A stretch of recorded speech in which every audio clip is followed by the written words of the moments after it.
Welcome to Shape of the City, a program on health and wellness topics related to the Lincoln community. I'm Clover Frederick, and I'm your host. Now, every year between 5 and 20% of the U.S. population will get seasonal influenza, otherwise known as the flu. So, what can we learn to stay healthy from the flu this winter season? On the show today, I have Tim Timmons with the Lincoln-Lancaster County Health Department, and I have Dr. Michelle Petersen here to tell us a little bit more about the flu. Dr. Petersen, give us a little definition. What is the flu? Influenza is actually a virus, and it is attaches in the mucous membranes of the nose and infects. The most common thing that you see is a sudden onset of fever, malaise, a little hacky cough, and after that slowly begins to have more of the respiratory production, more mucus production, cough, muscle aches. You just generally feel horrible. Usually lasts 3 to 7 days with most children, mainly towards that 7th day time period, but makes you extremely ill, very high fevers, and generally you feel pretty darn bad for quite some time. Now, Tim, can you tell me when flu season is so we can all be prepared? The flu season runs from the 1st of October through into May. Oh, wow. Typically, we see in most years flu activity starts to show up usually in January, sometimes in February, but it can show up any time during that period. We've had years where it showed up in October or in November. So anytime from October to May, and going into flu season, you never know when it's going to show up. Okay. Dr. Petersen, what can a person do to reduce their risk of getting the flu? Just like with any virus, it's important to be sure that you have good hand washing, that you try to stay away from people who are ill. But the most important thing that you can do to keep from getting influenza is to get vaccinated. Now, what if you do get the flu and you want to make sure you're not spreading it? What's the best way to avoid spreading the virus? You're going to be contagious up to 24 hours before the fever starts. So during that time period, that's why it spreads so easily. It's very hard to keep from spreading it to others during that time period. After that, with the fevers, you shouldn't be around anybody with a fever, at least until you're 24 hours fever-free. At that point, the virus that you're spreading around decreases once that fever's gone. So stay home, stay hydrated, rest. Okay. One of the other things we talk about is coughing into your sleeve, or if you sneeze into your sleeve, rather than with your hand, because then you contaminate your hand and contaminate other areas. Okay. Now, if I'm exposed to the flu, for instance, my sneaky child brings it home and they're contagious and I don't know it yet. So I'm exposed to the flu. How soon am I going to get sick? Average is 1 to 4 days, with the mean being 2. So fairly shortly after exposure, you're going to start to have symptoms. Now, we hear of people who are high risk from the flu. Explain what that means and who those people would be. High risk is anyone who won't tolerate the degree of illness from the influenza. When you talk about flu causing the muscle aches, the muscle involvement, the coughing, the respiratory symptoms, you have your asthmatics, and they're going to be more at risk for problems with breathing because of that. Our cardiac patients, diabetics, any illness is a problem, but this one and the severity is a problem. Anybody with chronic illnesses, that's going to be, any one of a number of things like the heart disease, the diabetes. We are going to have also our elderly population, and elderly, mainly 65 and above, are more at risk, although 50 and above are still at risk. You're going to have increasing problems in that age group as well. Kids 18 and under, we usually are very adamant about making sure that they are vaccinated. And once again, chronic illnesses, diabetes, and arthritis. I mean, you can go down the litany of everything out there, but asthmatics especially need to be sure that they're vaccinated.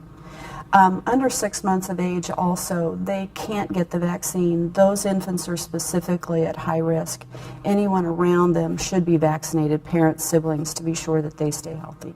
Okay. And even adults who are compromised in some way, can they have the vaccine as well? You know, you always look at benefit versus risk with those things. The nice thing is that the flu vaccine is very safe. So in most cases, yes, they need to be vaccinated. Okay. So I understand that there's a difference between a flu vaccine for a child versus a flu vaccine for an adult. What's the difference between the vaccines? Unfortunately, there's really a lot of differences between the vaccines.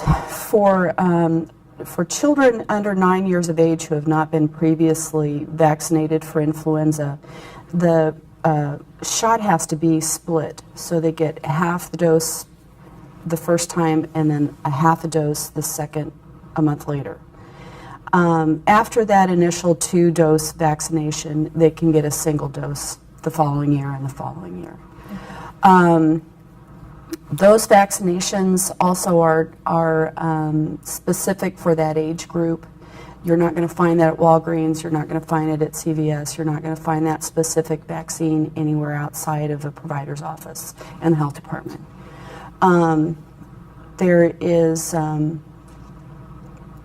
also the influenza, it has a flu mist, and that is actually a nasal application of the influenza vaccine. It's not a shot in the nose, it's just a nice little tear in the nose, okay? But that one is for 2 years to 49 years. It can't be used outside that window, and it can't be used with the high-risk patients. High-risk people still have to get the vaccine, the shot. Okay. That one also requires 2 doses a month apart for that first vaccination also. One of the differences whether there is a 3-part vaccine versus a 4-part vaccine, and that's been present the last few years. And the most common ones that you get first off when everybody's saying we have the flu vaccine is going to be the trivalent or the 3-part. This year, the 4th part has been very, very difficult to get started and to get incorporated into the vaccine. And when we usually get the vaccine in August or September, we're just now starting to get that 4-part vaccine. So we are just now getting started with some of our flu vaccinations. Okay. Now, Tim, can you tell me tell me a little bit about how you can build up an immunity. So if I had the flu last year, does that mean that I can be immune this year? No. Flu immunizations are annual. You need to get one every flu season, going into the flu season. And you can get that at any time. In other words, there used to be a concern that if you got it too early that it wouldn't last the whole flu season, but studies have shown that if you get it in August, it'll cover you throughout the flu season.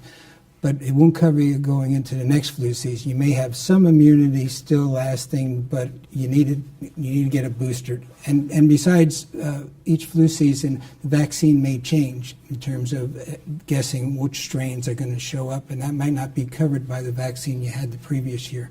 So it needs to be annual. Okay. Now tell me how influenza is different from the stomach flu. Oh, well, we have a lot of people think that the stomach flu is what's covered by the vaccine. The stomach flu is somebody who develops acute vomiting, diarrhea, or either one or both, and that has nothing to do with the flu. It may be caused by a virus or something else, but it's not the influenza virus. So this vaccine, the flu vaccine, is not going to help them and prevent that. Influenza is a respiratory illness, not a gastrointestinal. Okay, very good. Now, how does the health department monitor our progress of flu season here in Lincoln and Lancaster County? Going into the flu season, we set up active surveillance beginning in October. And what we do is we do surveillance and monitoring hospital admissions for influenza-like illness.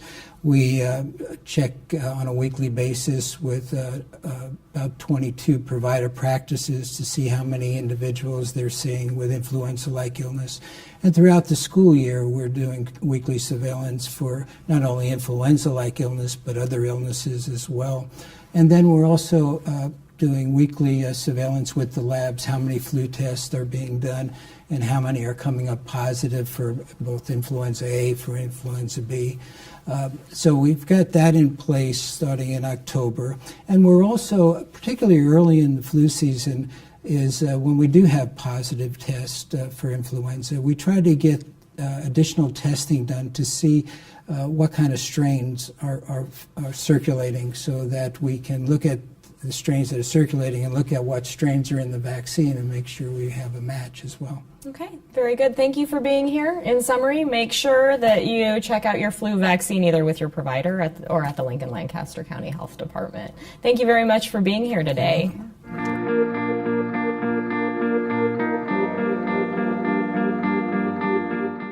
Shape of the City is dedicated to keeping Lincoln informed of health and wellness topics and events. Check out our calendar at lincoln.ne.gov. If you have an event that you'd like us to cover, please email us at 10healthlincoln@gmail.com.